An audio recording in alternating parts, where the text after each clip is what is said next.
ধরার পরে একটা পর্যায়ে আমরা যখন ভিতরে যাওয়ার পরে যখন গাড়ি ভাঙচুর করা শুরু করছে বিভিন্ন জায়গায়, তখন তো আসলে আমরা আইন শৃঙ্খলা বাহিনী হিসেবে আর আমাদের পুলিশেরও কয়েকজন বেশ কিছু ওই যে যখন সামনে পাইছে তাকে মারছে এবং খুবই নির্বিচারে মারছে। তো এইটা দেখার পরে তখন আমরা কিন্তু তাদের অ্যাকশানে গেছি এবং ওদেরকে ডিসপার্স করছি, করে তাদেরকে যে সচিবালয় 2-3টা গেট পিছনের দিকে যে গেটগুলো ছিল গেটটা খুলে দিয়ে তাদেরকে বের করে দেওয়া হয়েছে। তো এরপরে আমাদের বেশ কিছু সদস্য, আমাদের এক পেট্রোল ইন্সপেক্টর আছে, উনি খুব মারাত্মক আহত হয়েছে। তো এইটা আছে, আরও অনেকেই আসলে আহত হয়েছে। আবার দেখছেন যে বাংলাদেশ সেনাবাহিনীর একজন সদস্য, সেও খুবই গুরুতর আহত। তো এরকম বেশ কিছু আহত আছে, আর বেশ কিছু গাড়ি টাড়ি ভাঙচুর করছে। আপনারা দেখবেন যে এখানে গেটেরও গ্লাস টাস সব ভেঙে ফেলছে।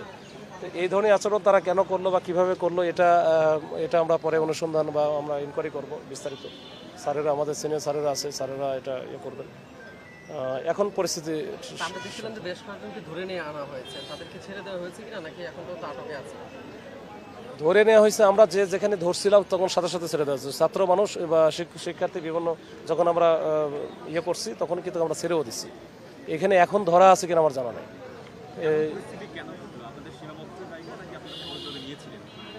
এখানে সহজের আর সীমাবদ্ধতার বিষয় না, আমাদের হচ্ছে ক্যাপাবিলিটি ওই আছে, কিন্তু আমরা চাই যে এরকম একটা ঘটনা গতকালকে ঘটছে, এই গতকালকে ঘটনার যে সেন্টিমেন্ট, এই সেন্টিমেন্টটাকে কাজে লাগিয়ে আজকে যেন নতুন করে আর নতুন ঘটনা না ঘটে, এই জন্য আমরা প্রথম থেকে খুব ধৈর্য ধরে ছিলাম এবং ধৈর্য ধরে মোকাবেলার চেষ্টা করছি। শেষ পর্যন্ত যখন এরা বেশি বাড়াবাড়ি করছে, সচিবালয়ের ভিতরে ঢুকছে, তখন আমরা তাদেরকে ডিসপার্স করছি। তার আগে কিন্তু আমরা কোনো কিছুই করি নাই। স্টুডেন্টরা বলছিল যে আপনারা ছাত্রলীগ বলে তারপরে মারছেন, এই অভিযোগটাকে আপনি আসলে কিভাবে দেখতেছেন? এটা আদৌ কতটা? না, এরকম কোনো কিছুই হয়নি। আপনি কি কিসের কোন? আমি ঢাকা স্টুডেন্টরা বলছে। জি, কি বলছে?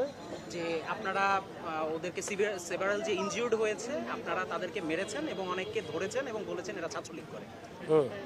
এরকম আমার জানা নেই মাসুদ ভাই। আর এরকম কিছু শিক্ষার্থী বলছে যে তাদের মারা গেছে একজন বা দুইজন। এগুলান হচ্ছে এই গোলাবাড়িতে মাছ শিকার করার চেষ্টা করতেছে, এগুলান কোনো কিছু না। আমরা ওই ফায়ার আর্মস দূরের কথা, এরা হচ্ছে যে বেশিরভাগই ইনজুরি হয়েছে ওই যে এত হাজার হাজার ছেলেবেলে যখন এই যে দৌড়ানোর ক্ষেত্রে দেখা গেলো যে একজন আরেকজনের পায়ে বাড়ি লাগছে, এবং তারা কিন্তু 0 পয়েন্ট এবং এই যে শিক্ষা ভবন যেটা, এই দুই দিক দিয়ে ইজিলি চলে আসে। আমরা ছেড়েও দিছি, ঠিক আছে যাক। তো ওরা কথা দিছিল যে এখানে এসে বসে এরা শান্তিপূর্ণভাবে বসে থাকবে, এতে তাদের দাবি দেওয়ার বিষয় নিয়ে কথা বলবে। পরে আমরা কিন্তু ভিতরে সংশ্লিষ্ট মন্ত্রণালয়ের যে উপদেষ্টা মহোদয়ের সাথে কথা বলার জন্য আমরা 7 জন পাঠাই হয়েছিলাম, কিন্তু এই 7 জনকে আবার অন্যগুলো মানে না, নিজেদের মধ্যে ঝামেলা হয়েছে।